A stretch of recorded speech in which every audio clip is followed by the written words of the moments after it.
Peuple de Dieu, bonjour. Aujourd'hui, nous sommes à notre 15e numéro de notre série d'émissions Connaître Dieu avec l'apôtre Dieudonné Kayembe. Alors, aujourd'hui, nous commençons par les commencements.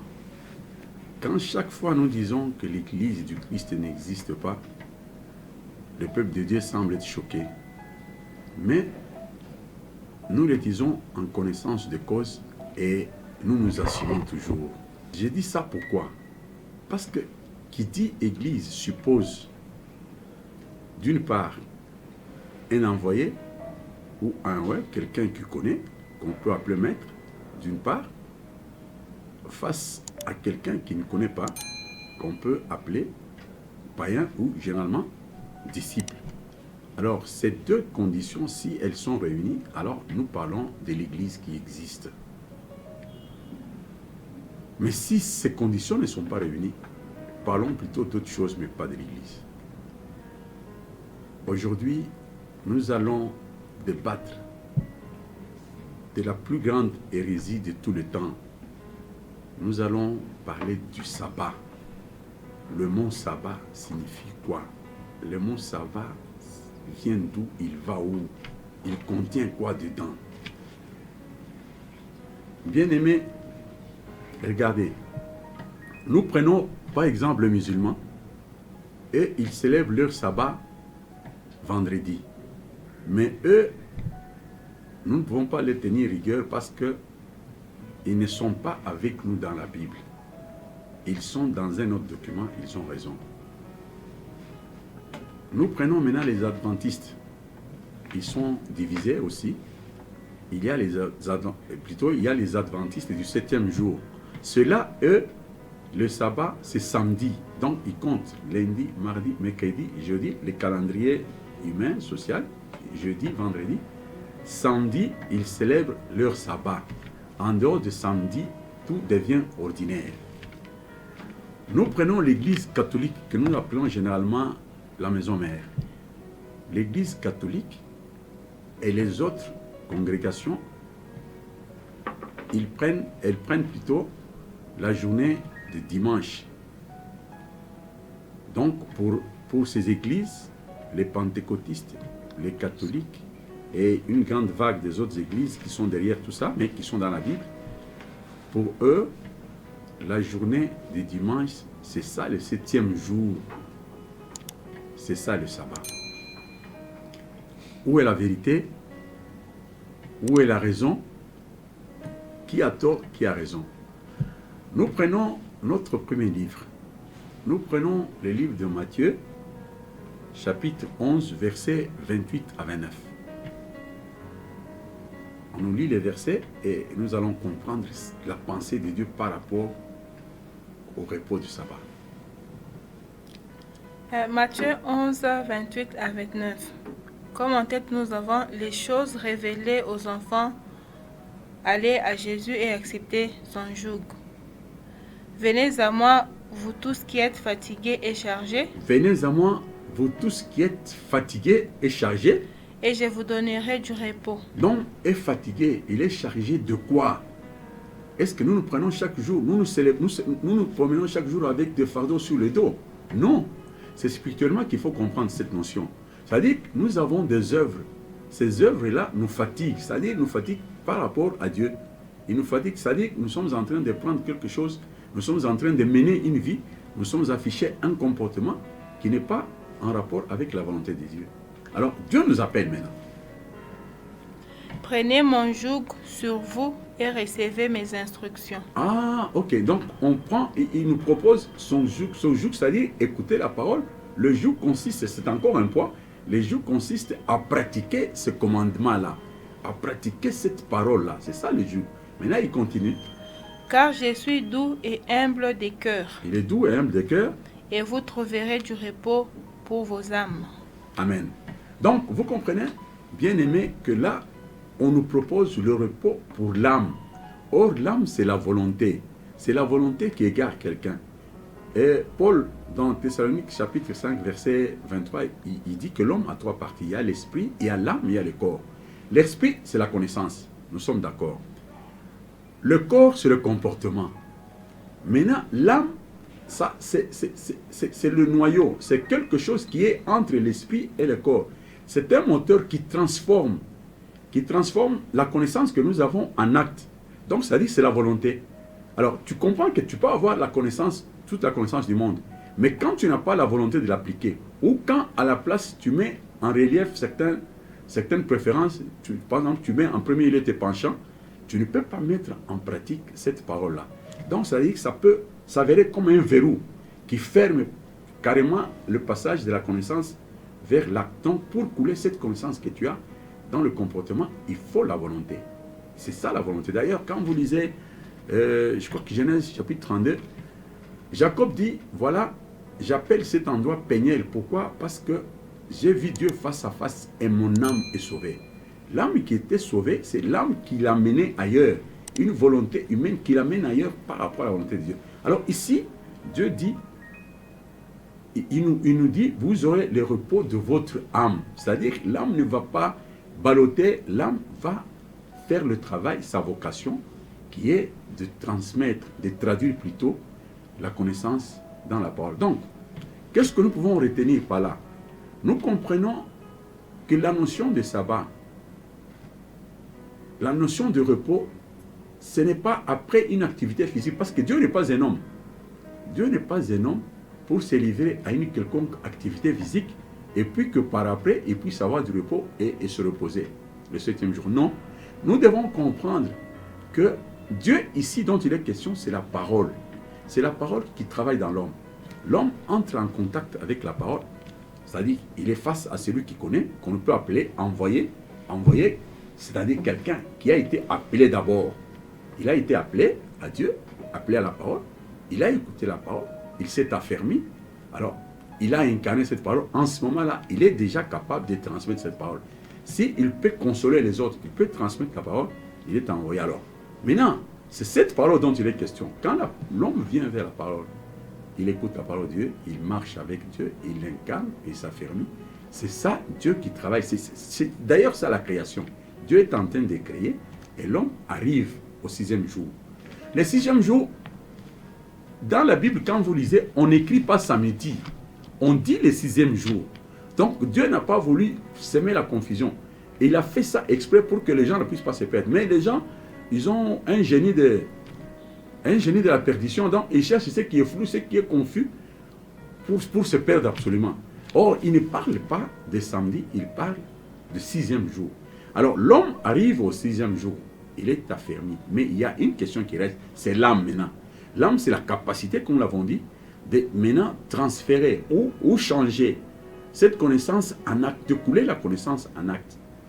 Et ça se passe au 7e jour. C'est ce qui constitue le repos. Alors, s'il arrive à le faire, il accède au 7e jour, que nous pouvons appeler le jour du repos. C'est-à-dire, il se repose de toutes ses œuvres et l'âme a le repos. L'âme qui s'agitait, l'âme qui cherchait à pencher l'homme du côté de ses penchants, du côté de ses intérêts, au détriment de la volonté divine, cette âme-là a le repos et va se reposer. Donc, et d'ailleurs, on peut enchaîner. On va nous lire les livres de Genèse, chapitre 2, verset 1er au 3e verset. Genèse 2, le premier verset, nous lisons. Ainsi furent achevés les cieux et la terre. Ainsi furent achevés les cieux et la terre. Et toute leur armée. Les cieux et la terre et toute leur armée, c'est-à-dire quoi? C'est-à-dire que c'est ça l'homme lui-même. Hein? Parce que les gens, quand ils entendent ce verset-là, ils ne comprennent pas que l'homme, on a commencé à créer l'homme dès le premier jour.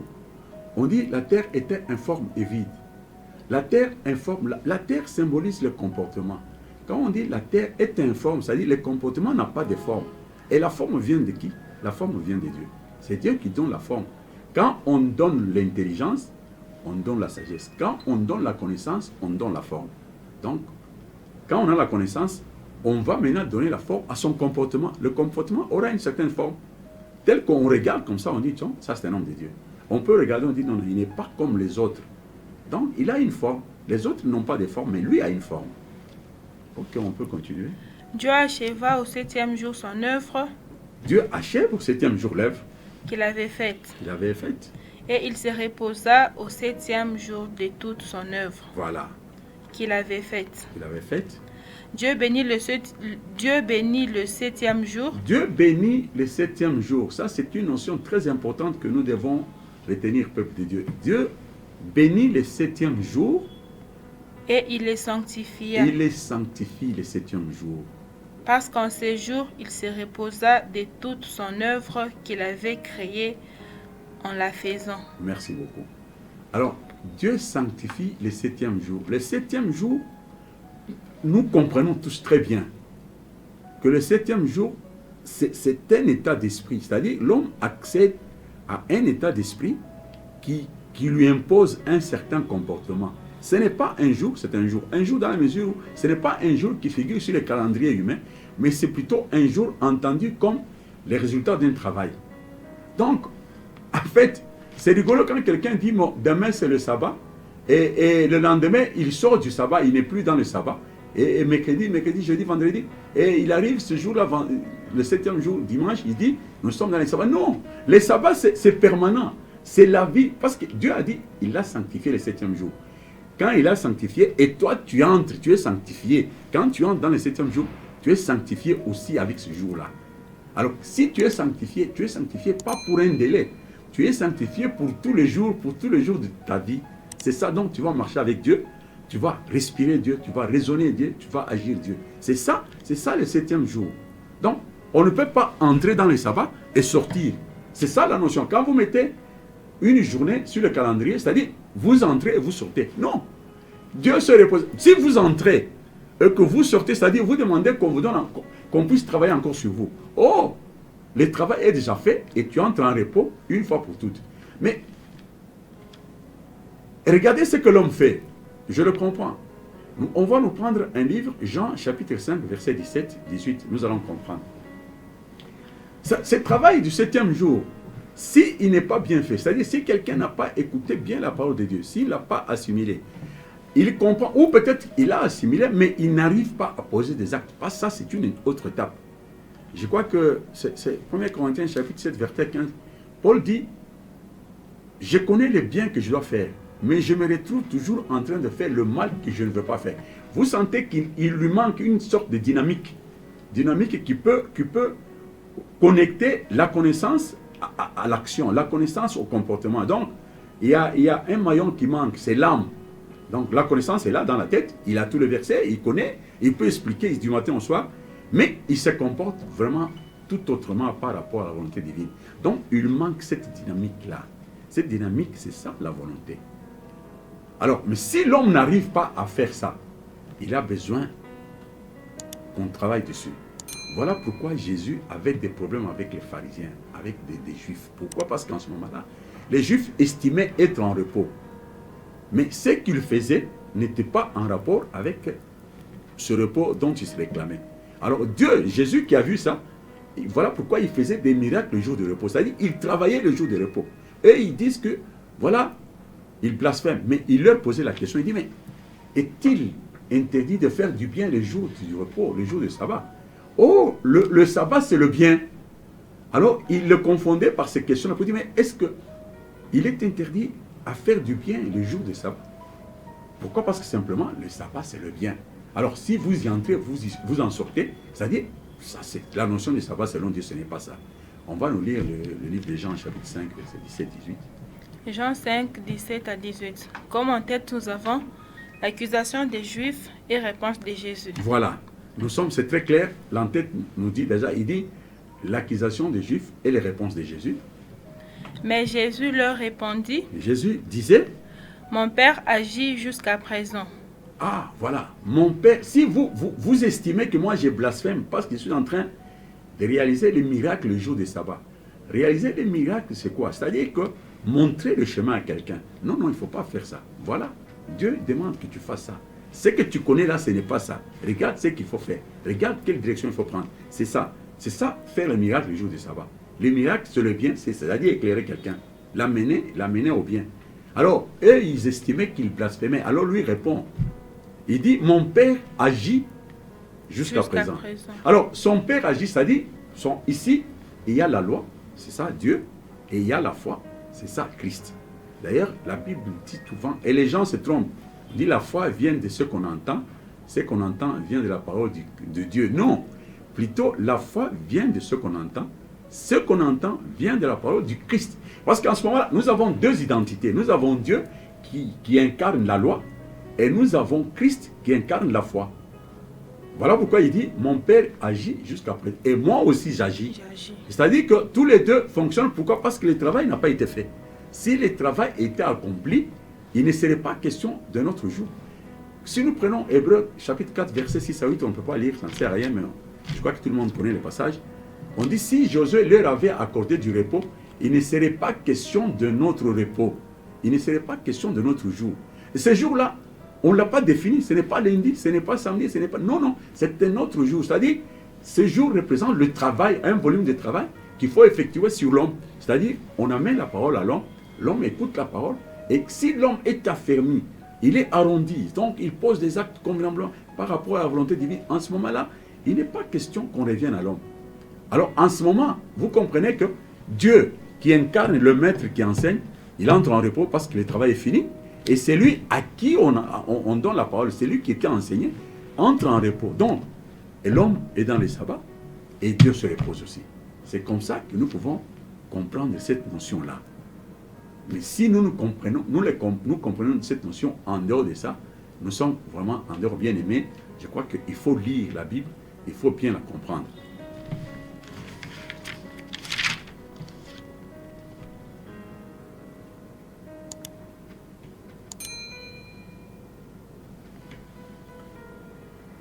Nous prenons un autre livre. Nous allons prendre le livre de Genèse, chapitre 15. Nous prenons les deux versets 7 et 8.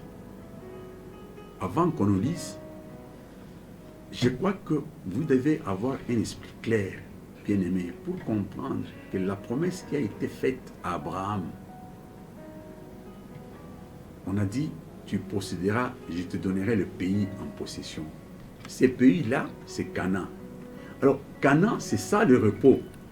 Parce que je ne pense pas que vous mettiez l'idée à l'esprit que quand vous écoutez la parole de Dieu, où nous devons finalement un jour nous rendre à Canaan. Canaan, c'est en Israël, le pays existe et la ville existe. Non. Bon, ou autrement, vous pouvez arracher ces passages. C'est fait de la Bible. Non. Alors, il faut comprendre spirituellement la chose de Dieu. Dieu est esprit. Ceux qui doivent l'adorer en esprit et en vérité. Et on dit par ailleurs que l'esprit, c'est ça la vérité. Donc, le pays qui a été promis à Abraham, c'est ça, Canaan, et c'est ça le repos. Et le repos, Abraham pouvait y arriver comment? Abraham, c'est toi, c'est moi, c'est quelqu'un qui entre en contact avec la parole, alors il commence à accumuler de la connaissance. Et c'est ça la foi. La foi vient de cette connaissance qu'il est en train d'accumuler. D'ailleurs, je vais vous faire remarquer quelque chose de bien. Abraham n'était pas Abraham, il était Abram. Et puis, au fur et à mesure, ce nom était en train de changer pour devenir Abraham. C'est-à-dire, qu'est-ce que ça présente? Ça veut montrer, ça montre que l'homme commence à un certain niveau. Au fur et à mesure qu'il avance, le nom est en train de changer. Et Sarah était Saraï. Sarah, qui est la sagesse de l'intelligence, était Saraï. Au fur et à mesure que cette sagesse est en train de galoper, est en train de grandir, et cette sagesse change, elle devient Sarah. Donc, ça dit, quand la foi, l'homme s'affermit dans la foi, il marche, en ce moment-là, il va hériter de ce pays-là. Mais qu'est-ce qu'on avait dit dans la Bible? On va nous lire, mais on a anticipé. On dit que on donne la promesse du pays à Abraham et à sa postérité. Ce n'est pas à Abraham seul. On a dit à toi et à ta postérité. Sa postérité, c'est quoi? Bien-aimé, je ne voudrais pas que vous tombiez dans ce trou, dans la définition de tout le monde, quand ils disent que la postérité, c'est nous. Abraham, c'est notre père. Non, non, ce n'est pas ça. La postérité, ce sont les œuvres d'Abraham. Abraham, c'est la foi. La postérité de cette foi, ce sont les œuvres. C'est-à-dire, on veut dire quoi? On veut dire que quelqu'un qui écoute la parole de Dieu, il doit être affermi et commencer à poser des actes en rapport avec cette parole. Quand tu poses des actes en rapport avec cette parole, c'est-à-dire quand ton âme est en repos, tu vas commencer, tu seras infléchi du côté de la volonté divine et tu vas commencer à poser des actes en rapport avec Dieu. En ce moment-là, tu es dans le pays de Canaan, tu es dans le repos. Donc le 7e jour et Canaan, c'est la même chose. On va nous dire. Genèse 15. Comme en tête nous avons le pays des Canaan promis à la prospérité d'Abraham. Voilà, le pays de Canaan promis à la postérité d'Adam. C'est-à-dire que d'Abraham. Abraham, c'est la foi, c'est l'homme qui incarne la parole de Dieu et qui arrive à emmagasiner la foi en lui. Mais que cette foi soit traduite en œuvre. Voilà pourquoi il dit les pays promis à Abraham et à sa postérité. Donc ce n'est pas, ne dites pas que c'est toi, c'est nous, nous sommes les enfants d'Abraham. Non, non, non, non. Ça c'est erroné, c'est à mettre du côté. Le verset 7. L'Éternel lui dit encore. L'Éternel lui dit encore. Je suis l'Éternel qui t'ai fait sortir d'Ur pour te donner en possession ce pays. Voilà, Dieu c'est en Chaldée, c'est-à-dire en Mésopotamie. Mésopotamie, vous savez, Mésopotamie signifie au milieu des eaux. C'est-à-dire au milieu des eaux, c'est-à-dire les eaux symbolisent les connaissances, les différentes connaissances que l'homme a. Donc c'est toi, c'est moi, nous étions tous ailleurs. Et quand nous avions des connaissances, nous avions des traditions, nous avons évolué dans nos familles, nous avons été dans les écoles, et puis après nous nous sommes retrouvés dans les milieux de travail, et même nous sommes retrouvés dans les églises, que nous pouvons appeler les églises quelconques. Alors, tout ça, l'homme a emmagasiné certaines connaissances. C'est ça la Mésopotamie. Alors, ces connaissances-là, Dieu dit, je t'ai appelé de là pour te faire hériter le pays. Le verset 8, Abraham répondit, Seigneur éternel, à quoi connaîtrai-je que je le posséderai? Vous comprenez, bien aimé, vous comprenez la question qu'Abraham s'est posée. C'est un homme intelligent. À quoi reconnaîtrai-je que je le possédais? Si c'était Canaan physique tel que ça se trouve en Israël, est-ce qu'il peut poser la question comment je posséderai? Et puis posséder, tu vas posséder Canaan, tu vas posséder comment? C'est-à-dire, ça va t'appartenir, ça deviendra à toi. Ça, je ne sais pas comment les gens se perdent. Donc, posséder Canaan, c'est posséder le pays de la promesse, c'est hériter de ce pays-là, c'est entrer dans le repos. Alors, il dit, comment je vais les posséder? Comment je me rendrai compte? Parce qu'il faut que je me rende compte que je suis en train d'évoluer vers ce repos-là. Je suis en train d'aller vers Canaan, vers ma promesse. Alors, comment est-ce que je vais savoir? Je vous épargne la suite, mais Dieu lui a dit, voilà, prends ça, fais ça, fais ça. Pourquoi? Parce que en faisant ça, tu es en train de te déconnecter avec tout ce que tu avais. Ah, tu vas regarder dans une même direction et tu vas aller. Bien aimé, nous avons compris que le 7e jour, c'est ça Canaan. Le 7e jour, c'est un état d'esprit le plus élevé. Le 7e jour, c'est le niveau de conscience le plus élevé que l'homme puisse atteindre. Et ça, il n'y a pas de débat parce que même chez les musulmans, même chez les équistes, ils reconnaissent Christ. Et ils savent que Christ, c'est le niveau de conscience le plus élevé que l'homme puisse atteindre. Donc, c'est ça le 7e jour, c'est ça le repos. Donc, il n'est pas à confondre du tout avec le repos qu'on a après une activité physique. Et puis quand tu te figures comme ça, tu te penses que Dieu peut travailler, il va travailler où? Alors, ça dit, quelqu'un a eu la parole de Dieu, la parole a travaillé en lui, la parole l'a travaillé, et lui accède au repos, et c'est lui qui enseignait, il se repose. C'est ça, le repos. Et le repos signifie quoi? Quand quelqu'un entre dans ce repos du 7e jour, c'est ce qu'ailleurs on appelle, toujours dans le livre d'Apocalypse, je crois 21, on appelle ça, on peut nous lire Apocalypse 21, on peut prendre le verset 4-5. Apocalypse 21. Comme en tête nous avons les nouveaux cieux et la nouvelle terre. Alors, bien aimé, vous comprenez, par l'entrée déjà, nous comprenons la suite. Les nouveaux cieux et la nouvelle terre, c'est-à-dire, on vous montre comment les choses sont renouvelées. Les cieux, quand tu regardes d'en haut, non, c'est pas ça les cieux. Les cieux, ce n'est pas ça. Nous avons déjà fait beaucoup d'émissions là où nous avons éclairé l'opinion sur cette histoire. Les cieux, c'est votre façon de penser, c'est l'esprit de l'homme. Et la terre, c'est le comportement. Donc on dit les nouveaux cieux et une nouvelle terre. C'est-à-dire une nouvelle façon de réfléchir et une nouvelle façon de nous comporter. C'est ça, la nouvelle Jérusalem. Alors, on continue. Le verset 4. Il essuiera toute larme de leurs yeux. Ah, c'est-à-dire que on dit que dans cette nouvelle Jérusalem, il n'y aura plus de deuil, il n'y aura plus de mort, parce qu'on va essuyer les larmes. La mort vient comment? La mort signifie prophétiquement, la mort c'est le péché. On dit celui qui pêche, il meurt devant Dieu. C'est ça, il n'y aura pas de mort, il n'y aura pas de péché. Ça c'est un. Donc, on pleure pourquoi? On pleure pour... On a honte quand on pleure, c'est-à-dire on a perdu quelque chose. C'est ça les pleurs. Alors, on n'aura pas l'occasion de pleurer parce que le péché ne sera pas là. Et la mort ne sera plus. Et la mort ne sera plus. Ne vous figurez pas que la mort physique. Non, non, mais on parle de la mort spirituelle. La mort physique, elle t'accompagne jusqu'à la fin. Mais on parle de la mort spirituelle. La mort spirituelle ne sera plus. C'est ce que nous avons appelé autrement le péché. Il n'y aura plus ni deuil. Il n'y aura plus ni deuil. Ni cri. Ni cri. Ni douleur. Ni douleur. Car les premières choses ont disparu. Car les premières choses ont disparu. Et celui qui était assis sur le trône dit. Il dit. Voici, j'ai fait toutes choses nouvelles. Voici, j'ai fait toutes choses nouvelles. Et il dit. Écris, car ces paroles seront certainement. Car ces paroles sont certaines et véritables. Merci beaucoup. Alors, bien aimé, vous avez compris que là, Dieu est très clair dans ses paroles. Il dit, il n'y aura pas de cri. Quand est-ce que quelqu'un crie?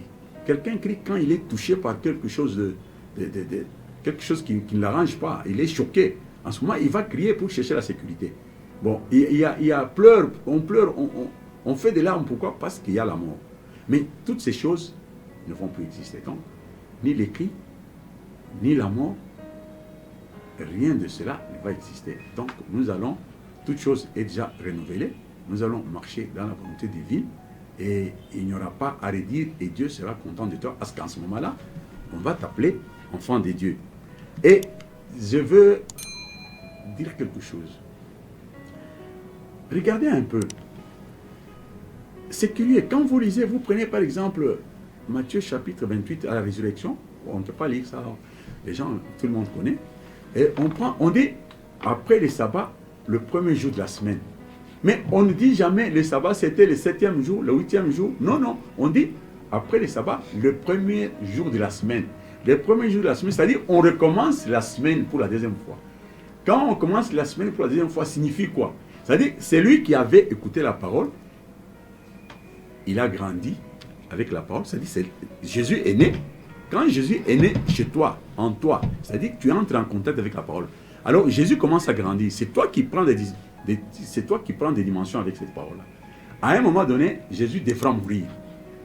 Jésus meurt en toi. C'est-à-dire que c'est toi qui cesses le péché. Le péché s'arrête là. Et ce n'est pas tout. Jésus devra mourir et devra ressusciter. Il ressuscite après 3 jours. 3 jours, ce sont ces 3 parties-là. Donc la parole travaille dans toutes les 3 parties. En ce moment, il y a la résurrection. Quand il y a la résurrection, c'est-à-dire en ce moment, on parle du repos, 7e jour. Mais regardez maintenant comment on fait. Le 7e jour, c'est le repos. Le repos de celui qui a commencé à marcher avec la parole.